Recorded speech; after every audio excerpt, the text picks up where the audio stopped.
मैं मूलचंद पुनः आपका सामने उपस्थित होते हुए बीए पाठ तृतीय का जो प्रथम प्रश्न पत्र है समाजशास्त्री चिंतन के आधार जिसका अध्याय है समाज शास्त्र का उद्भव, यानी कि समाज शास्त्र का विकास या उसका उद्भव कैसे हुआ और इसके पीछे ऐसे कौन से कारण रहे हैं जिससे समाज शास्त्र निरंतर आगे विकास की गति में बढ़ रहा है। यदि हम देखें तो समाज शास्त्र के उद्भव के पीछे फ्रांस की क्रांति का महत्वपूर्ण योगदान रहा है। 1789 में फ्रांस की क्रांति ने समानता, स्वतंत्रता और बंधुत्व की बात कही थी।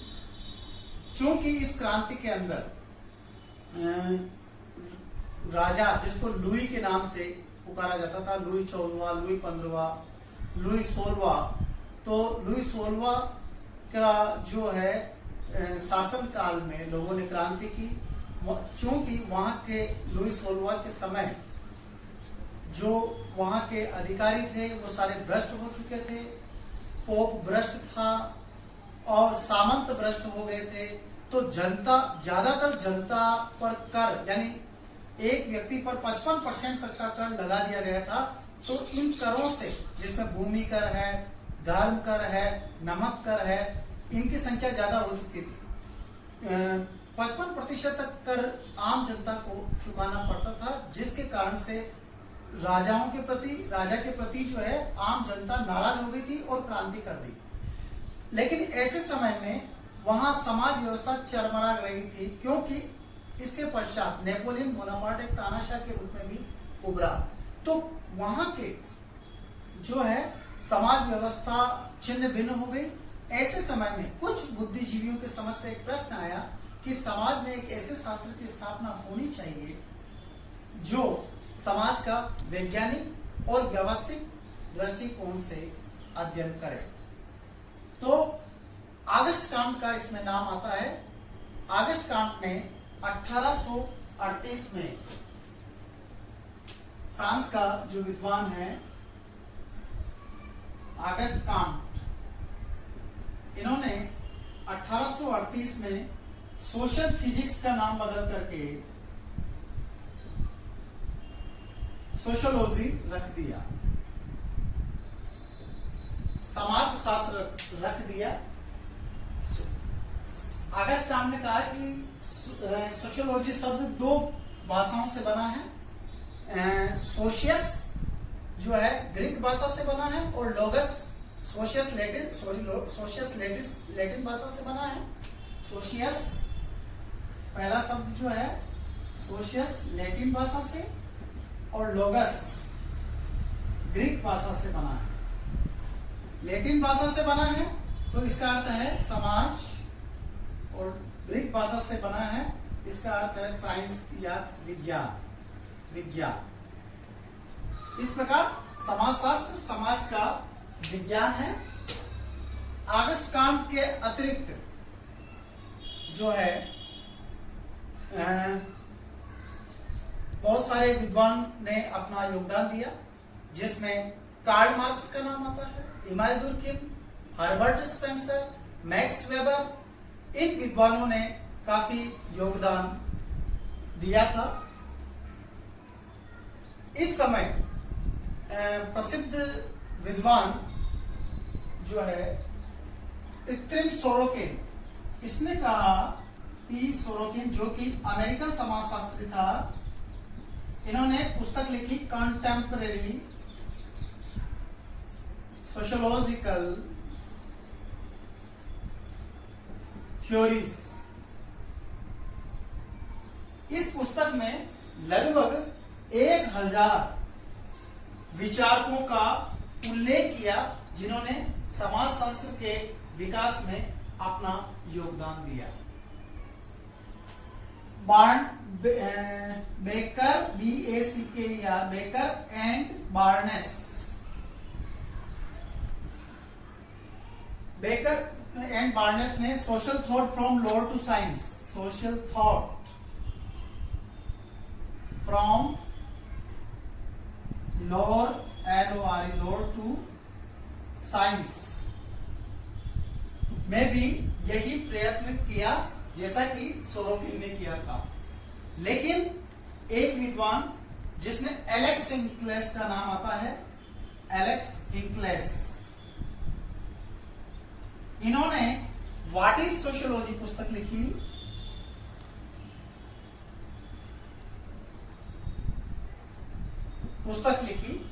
इसके अंतर्गत August Comte, Emmanuel Durkheim, Herbert Spencer और मैक्स वेबर, इन चारों को समाज शास्त्र का संस्थापक पिता माना है।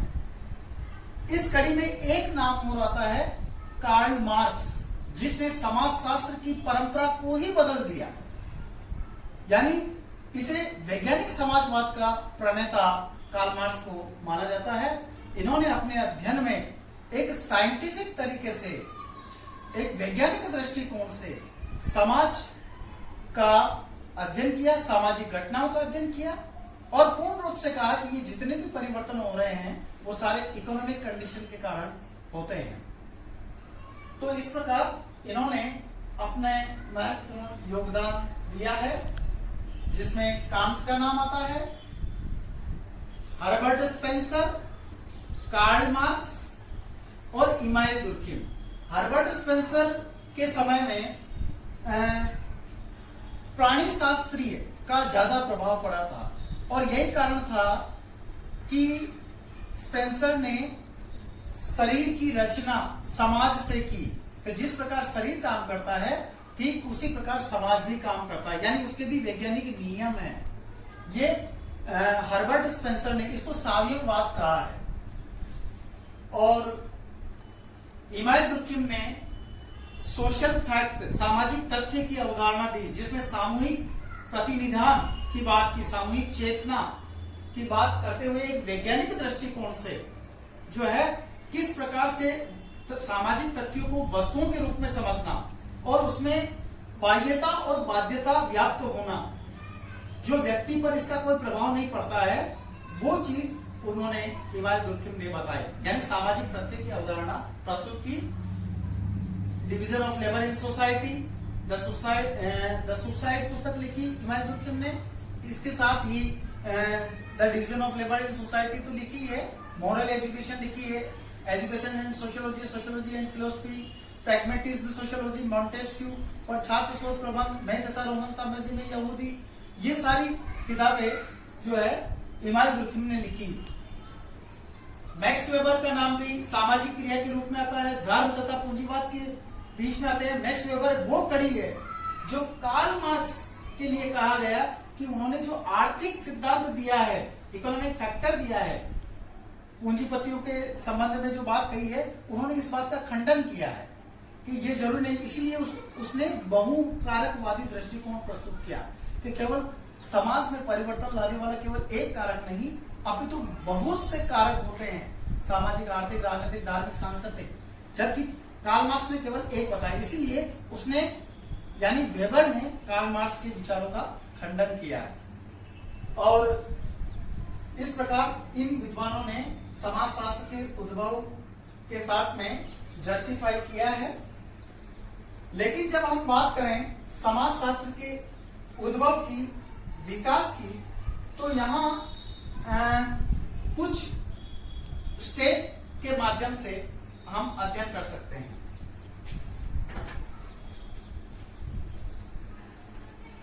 पहली जो स्टेप आती है, फर्स्ट स्टेप,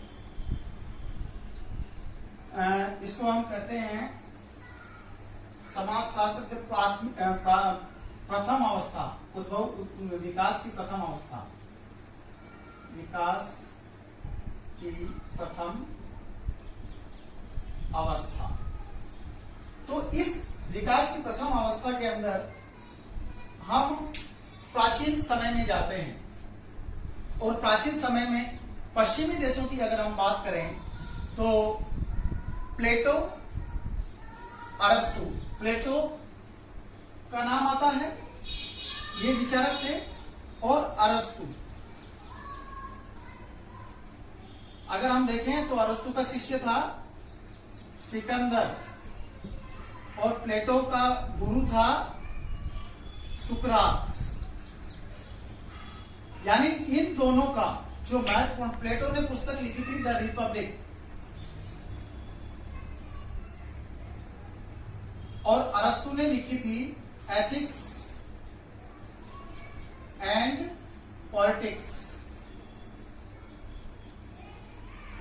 प्लेटो ने आदर्शवादी यानी दार्शनिक की बात कही, अरस्तु ने भी कहा कि man is a social animal, मनुष्य एक सामाजिक प्राणी है, वो बात कही एथिक्स एंड पॉलिटिक्स में।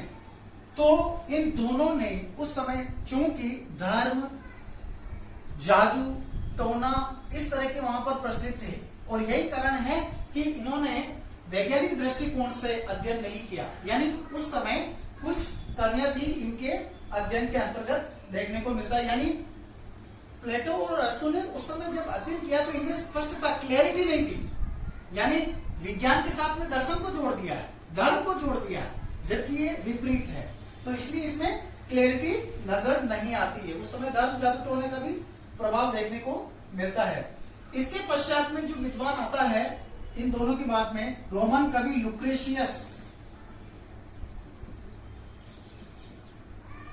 लुक्रेशियस का नाम आता है और सिसरो,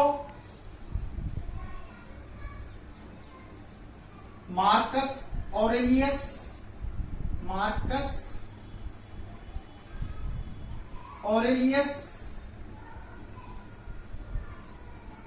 सेंट ऑगस्टाइन,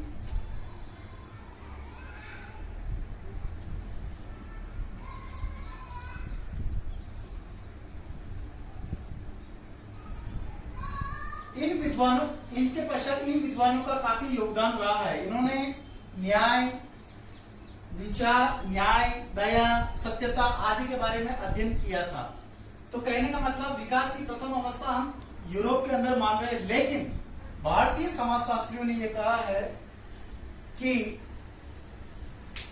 समाजशास्त्र का जो विकास है वो यूरोप में नहीं होकर के भारत में हुआ है। क्योंकि भारतीय दर्शन में बहुत सारे ऐसे हैं जो यहाँ पर, अगर हम महत्वपूर्ण ग्रंथ की बात करें तो वेद है, विश्व की सबसे प्रथम और पुरानी पुस्तक ऋग्वेद मानी जाती है। जो वेदों में ऋग्वेद है, सामवेद, अथर्ववेद, यजुर्वेद, ये वेद है, 4 वेद है, और उपनिषद है, उसके बाद में रामायण है, महाभारत है, पुराण है, मनुस्मृति है। तो इन पुस्तकों में भारत दर्शन का उल्लेख मिलता है। भारत के अंदर जैसे अब हम कर्म एवं पुनर्जन्म की बात करते हैं, तो जैसा कर्म करेगा वैसा उसको पुनर्जन्म भी होगा, ये भारतीय दर्शन में मिलता है। इसके साथ में हम ऋण और यज्ञ की बात करते हैं कि प्रत्येक व्यक्ति पर ऋण होते हैं 5, देव ऋण, अतिथि ऋण, भूत ऋण, पितृ ऋण, ऋषि ऋण। ये जो ऋण है, इन ऋणों से उऋण होने के लिए उसे कार्य करना पड़ता है, 5 महायज्ञ करना पड़ता है, चाहे सर्दी हो, गर्मी हो, बरसात हो, उसे 5 यज्ञ करना ही पड़ेगा इन ऋणों से उऋण होने के लिए। तो ऋण है, कर्म और पुनर्जन्म। एक और महत्वपूर्ण जो बात है, जो व्यक्ति के जीवन से संबंधित है, और व्यक्ति का जीवन का जो पड़ाव है वो आश्रम में होता है। 4 आश्रम की व्यवस्था की, ब्रह्मचर्य, गृहस्थ, वानप्रस्थ और संन्यास आश्रम। अंतिम जीवन का अंतिम लक्ष्य होता है व्यक्ति का, वो है मोक्ष की प्राप्ति। इस धरती पर जो अपने जो बंधन है उससे मुक्त होने के लिए वह मोक्ष प्राप्त करने का अधिकारी होता है। लेकिन कब होगा? अपने कर्मों के आधार पर, सत्कर्मों के आधार पर। वर्ण है, वर्ण भी भारतीय समाज व्यवस्था को जो है देखने को मिलता है। ब्राह्मण, क्षत्रिय, वैश्य, शूद्र, इन वर्णों की व्यवस्था की गई थी समाज व्यवस्था में। यहाँ पर विवाह की व्यवस्था अगर देखें तो एक धार्मिक संस्कार, रिचुअल, धार्मिक संस्कार माना गया है। स्त्री और पुरुष का जो जीवन है वो एक, अगर हम कहें कि यह पतिव्रत का आदर्श है। यज्ञ, एक पत्नी के बिना यज्ञ संपादित नहीं कर सकते हैं। भगवान श्री राम ने अश्वमेध यज्ञ किया था, तो उस समय सीता नहीं थी, तो उसकी सोने की प्रतिमा बना करके उसी की कद की, तो उसके आधार पर जब जाकर के वह यज्ञ संपन्न हो चुका हुआ। तो कहने का मतलब ये सारी व्यवस्था भारत में पहले ही थी, ये तो बाद में आए हैं यूरोप में। कुल मिलाकर कह सकते हैं कि भारत में ये थी, लेकिन इसमें अस्पष्टता थी, स्पष्ट नहीं था। लेकिन वैज्ञानिक दृष्टिकोण से जब समाजशास्त्र का अध्ययन की बात आती है तो हम इसी रूप में बात करेंगे। दूसरी अवस्था की अगर हम बात करें द्वितीय अवस्था में, तो इसमें सामाजिक जो विकास की द्वितीय अवस्था,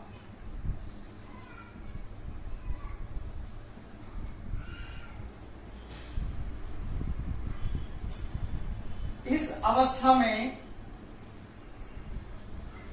जो है, वैसे अगर देखा जाए तो इस अवस्था में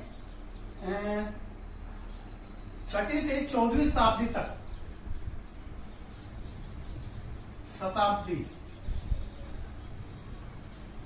तक यह अवस्था रही है। और इस काल में जो है सामाजिक समस्या को समझने के लिए धर्म और दर्शन का सहारा लिया गया। और दर्शन, यदि कोई समस्या होती है तो उसका निदान करने के लिए धर्म की बात, भाई धर्मानुसार इस समस्या का हल होना चाहिए, दर्शन के आधार पर उस समस्या का समाधान होना चाहिए, ये बात कही गई है। अगर हम देखें तो सब इसमें दांते, जिन्होंने डिवाइन कॉमेडी पुस्तक लिखी थी, उसमें भी वहां की समाज व्यवस्था का उन्होंने उल्लेख किया। और संत थॉमस एक्विनस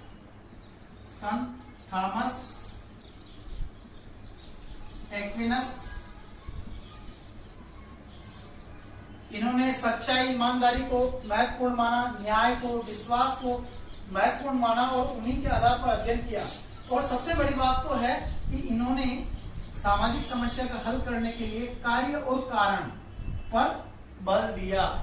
यानी जो भी घटना घटित होती है तो उस घटना के पीछे कोई न कोई कारण अवश्य होता है, बिना कारण के कोई घटना घटित नहीं होती है। इसलिए कहने का मतलब यही है कि यहाँ कार्य कारण तो था ही, लेकिन धर्म का प्रभाव भी देखा गया है। तो इन विद्वानों ने इस समय अध्ययन किया। अगर हम थर्ड स्टेज की बात करें, विकास की तृतीय अवस्था, यह अवस्था जो है 15वीं शताब्दी से प्रारंभ मानी जा सकती है। और इस अवस्था में सामाजिक घटनाओं का जो अध्ययन है वो वैज्ञानिक विधि, साइंटिफिक मेथड से किया जाने लगा है। यानी जब कोई सामाजिक घटनाएं घटित होती है तो आदमी आत्महत्या क्यों कर रहा है, तो इसके पीछे कारण है। जैसा इमाइल दुर्खिम ने भी बताया था, इसके पीछे कोई कोई कारण, समाज स्वयं उत्तरदायी है व्यक्ति के कार्यों के लिए। तो कहने का मतलब है सामाजिक घटनाओं के लिए वैज्ञानिक अध्ययन का इसमें किया गया है। और इस क्षेत्र में देखिए आप अर्थशास्त्र, मनोविज्ञान, समाजशास्त्र आदि अनेक विज्ञानों का विकास भी हुआ है। प्रसिद्ध जैसे हॉब्स, लॉक और रूसो भी इसी काल में हुए थे। हॉब्स ने लेवियाथन पुस्तक लिखी, लेवियाथन। लॉक ने टू ट्रेटाइज ऑन गवर्नमेंट, शासन पर 2 निबंध। और रूसो ने सोशल कॉन्ट्रैक्ट, सामाजिक समझौता, तीनों ने मानव की प्राकृतिक अवस्था का चित्रण किया और कहा कि मनुष्य ने समाज का जो निर्माण किया है वो सोशल कॉन्ट्रैक्ट के आधार पर अपने अस्तित्व की रक्षा के लिए सामाजिक समझौता किया है। इन तीनों की मान्यता यही रही है, सोशल कॉन्ट्रैक्ट का सिद्धांत दिया गया है। इसके बाद में अगर हम बात करें तो स्पिरिट ऑफ लॉज, जो कि कानून की आत्मा, Montesquieu, MONTESQUE, spirit of laws पुस्तक लिखी। लॉज, कानून की आत्मा, जिसमें कानून के बारे में बताया गया है कि किस प्रकार से व्यवस्थापिका के बारे में या कार्यपालिका या न्यायपालिका किस प्रकार से कार्य करती है, उसके बारे में बताया गया है मॉन्टेस्क्यू के द्वारा। और देखा जाए इसमें तो कुछ विद्वान हैं, जिसमें थॉमस मूर, इंग्लैंड का जो विद्वान है, उसने थॉमस मूर यूटोपिया पुस्तक लिखी। थॉमस मूर ने यूटोपिया पुस्तक लिखी थी, जिसके अंतर्गत अनेक इंग्लैंड की समाज व्यवस्था का सामाजिक व्यवस्था का चित्रण किया कि किस प्रकार इंग्लैंड की सामाजिक व्यवस्था रही है। और वीको नाम का विद्वान, वीको, वीको, द न्यू साइंस पुस्तक लिखी, द न्यू साइंस। ये विद्वानों ने कार्य और कारण पर बल दिया था। जो भी किताबें लिखी वो सारे कार्य और कारण पर, यानी वैज्ञानिक दृष्टिकोण से इस विकास में समाजशास्त्र का विकास हुआ।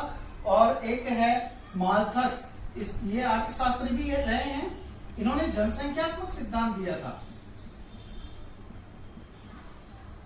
जनसंख्यात्मक सिद्धांत, इन्होंने ये कहा था कि खाद्यान्न जो है वो गणितीय रूप से 1, 2, 3, 4, 5 के हिसाब से वृद्धि होती है, और जनसंख्या जो है ज्यामितीय रूप से होती है 1, 2, 4, 8, 16, 32 के रूप में। तो इन दोनों के बीच में जो है ना गैप ज्यादा हो जाता है, डिफरेंस ज्यादा हो जाता है, ये समस्या का कारण बनता है। ये सिद्धांत दिया था माल्थस ने। अगर हम चौथी बात करें, विकास क्रम की चौथी बात करें, समाज शास्त्र के विकास की चतुर्थ अवस्था, जो कि आज की अवस्था यानी आधुनिक अवस्था को माना जा सकता है। इसमें सबसे पहला नाम जो है आता है वो ऑगस्ट कांट का आता है। यहीं से समाज शास्त्र, जो आधुनिक समाज शास्त्र जो बात करते हैं हम, वो यहीं से ऑगस्ट कांट की नाम आता है। चतुर्थ अवस्था में ऑगस्ट कांट, जैसा कि मैंने आपको बताया कि ऑगस्ट कांट ने सोशल फिजिक्स पुस्तक लिखी थी, सोशल फिजिक्स। इस पुस्तक का नाम 1838 में बदला और सोशियोलॉजी रख दिया। सोशियोलॉजी रखने का कारण यही है कि समाज शास्त्र एक विज्ञानों की रानी है। इन्होंने विज्ञानों की रानी की संज्ञा दी है ऑगस्ट कांट ने, और इन्होंने एक प्रत्यक्षवाद की बात कही है, प्रत्यक्ष पॉजिटिविज्म। प्रत्यक्षवाद का मतलब है कि देखिए विज्ञान दो है, एक तो प्राकृतिक विज्ञान है और एक सामाजिक विज्ञान है। तो प्राकृतिक विज्ञान के अंदर जिस मेथड को अपनाते हैं, जिस वैज्ञानिक पद्धति को अपनाते हैं, वही मेथड, वही पद्धति जब हम सामाजिक विज्ञानों में अपनाते हैं तो उसमें भी वही रिजल्ट आते हैं। वही प्रत्यक्षवाद है। तो इन्होंने ऑगस्ट कांट ने प्रत्यक्षवाद की बात कही है, जो कि वैज्ञानिक दृष्टिकोण से काफी महत्वपूर्ण समझी जाती है। और अगर हम बात करें इंग्लैंड के अंदर, तो इंग्लैंड के जो विद्वान हैं J.S. मिल, जॉन स्टुअर्ट मिल, J.S. मिल ने जो है ऑगस्ट कांट के इस वर्गीकरण को एक्सेप्ट नहीं किया। उन्होंने कहा कि समाजशास्त्र दो बिग भाषाओं की अवैध संतान है। तो इन्होंने, J.S. मिल ने कहा कि समाजशास्त्र के स्थान पर इथोलॉजी शब्द प्रयुक्त होना चाहिए, परंतु अधिकांश समाज वैज्ञानिकों ने J.S. मिल के इस प्रस्ताव को ठुकरा दिया और ऑगस्ट कांट के इस समाजशास्त्र शब्द को ही अस्तित्व में रखा। कुल मिलाकर J.S. मिल ने भी वहां वैज्ञानिक दृष्टिकोण से अध्ययन करने की कोशिश की और किया भी है J.S. मिल ने। और इसके साथ में जो है हर्बर्ट स्पेंसर का नाम आता है, इंग्लैंड के समाजशास्त्री हर्बर्ट स्पेंसर। इन्होंने प्रिंसिपल्स ऑफ सोशियोलॉजी पुस्तक लिखी, प्रिंसिपल्स ऑफ सोशियोलॉजी। इन्होंने स्पेंसर ने सावयववाद की कल्पना की है। सावयववाद, सावयववाद का मतलब होता है समाज की तुलना शरीर से करना। जिस प्रकार शरीर का निर्माण विभिन्न इकाइयों से होता है, हाथ, पैर, नाक, आंख, कान, ये सारे संचालित है, ठीक उसी प्रकार समाज भी विभिन्न इकाइयों से प्रथा, परंपरा, रूढ़िया, विश्वास, व्यक्ति, समूह, समिति, संस्था आदि से मिलकर के बना है। स्पेंसर ये कहता है कि यदि शरीर में से किसी हाथ को अलग कर दे तो कटा हुआ हाथ कार्य नहीं कर पाएगा। ठीक उसी प्रकार से समाज से यदि किसी व्यक्ति को पृथक कर दिया जाए तो प्रत्येक व्यक्ति अपने व्यक्तित्व का विकास नहीं कर पाएगा। इसी को उसने सावयववाद की बात कही है, सावयववाद कहा है। तो इस प्रकार इंग्लैंड में जो समाजशास्त्री है इनका ये प्रभाव रहा है। अब जब हम फ्रांस की बात करें तो ऑगस्ट कांट का नाम आ गया है और इमाइल दुर्खिम, फ्रांस में इमाइल दुर्खिम,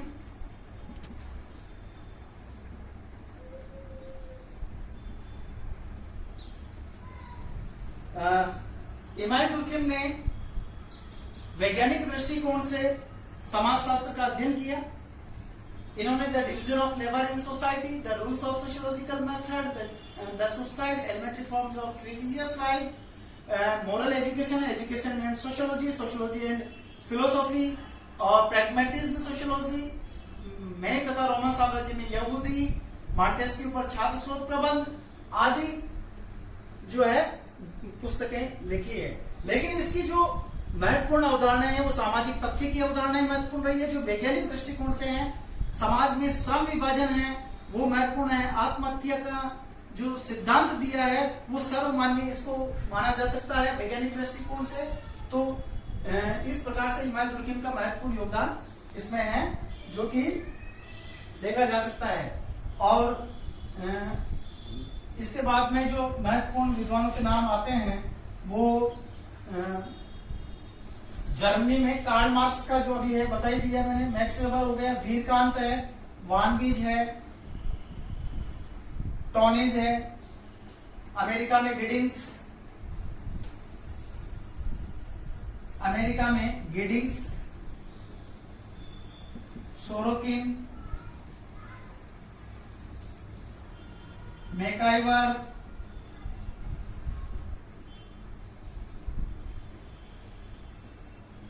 ये अमेरिका के विद्वान हैं। और जिम्मरमैन, ओकबर्न, पार्सन्स, मर्टन, रॉस, ये अमेरिकन समाजशास्त्री रहे हैं जो काफी कुछ अध्ययन, गिडिंग्स ने इंडक्टिव सोशियोलॉजी पुस्तक लिखी थी, सोरोकिन ने जो है कंटेम्परेरी सोशियोलॉजिकल थ्योरीज, मैकाइवर ने सोसाइटी लिखी, जिम्मरमैन की महत्वपूर्ण, ओकबर्न, पार्सन्स, मर्टन, रॉस आदि महत्वपूर्ण। ओकबर्न ने handbook of sociology, Parsons essential sociological theories, the social system भी है इनकी, आर के मर्टन ने social theory and social structure और सोशल कंट्रोल, ई रॉस ने सोशल कंट्रोल लिखी थी। इन विद्वानों ने काफी महत्वपूर्ण योगदान इसमें दिया है। तो कहने का मतलब जो है समाजशास्त्र के विकास में इंग्लैंड और फ्रांस, अमेरिका और जर्मनी, इन चारों देशों के नाम जो है और उनमें विद्वानों ने काफी योगदान दिया। लेकिन जब हम भारतीय समाज में समाजशास्त्र के विकास की बात करें तो इसमें सबसे पहले हम देखें, अभी मैंने आपको इसी संबंध में बताया था, प्राचीन भारत में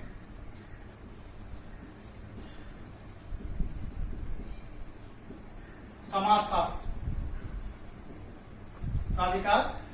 तो यहां पर प्राचीन भारत में जो है वही वेद, उपनिषद, महाभारत, रामायण, पुराण आदि महत्वपूर्ण ग्रंथ थे और उसके आधार पर हम वहां की समाज व्यवस्था देखने को मिलते हैं, जैसे वर्ण, आश्रम और संस्कार, विवाह, परिवार, उनमें किस प्रकार की समाज व्यवस्था प्रचलित थी वो सारा उल्लेख होता है।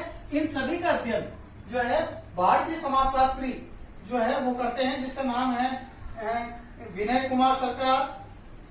इसका जो अध्ययन करने वाले विनय कुमार सरकार, केवल मोटवाणी,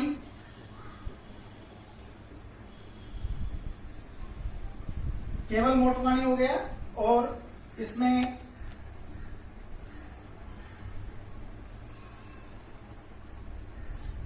आदि विद्वानों का अध्ययन रहा है, जिसमें भगवान दास भी है।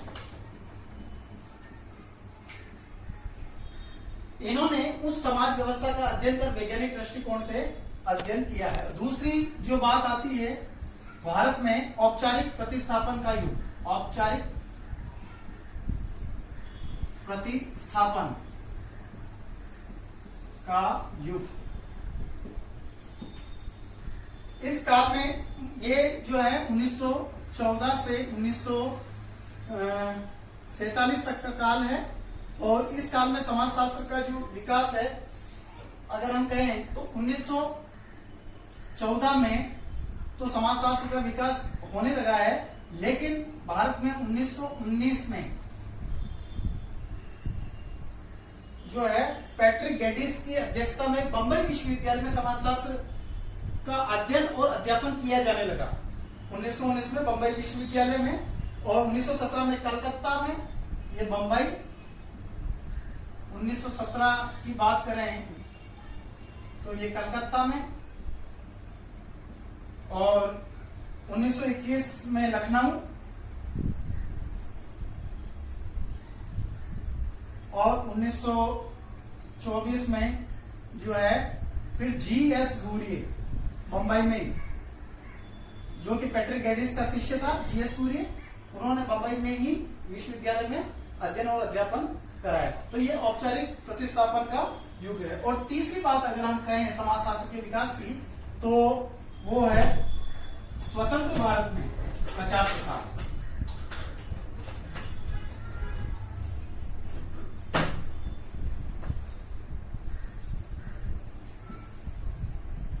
यहां पर स्वतंत्रता के पश्चात समाजशास्त्र के जो विकास की बात कही है, तो उसमें संपूर्ण भारत के विभिन्न राज्यों में समाजशास्त्र का विकास हुआ है। ऐसा कोई भी राज्य नहीं है जहां समाजशास्त्र के विभाग की विकास की बात नहीं की है। यानी यहाँ सभी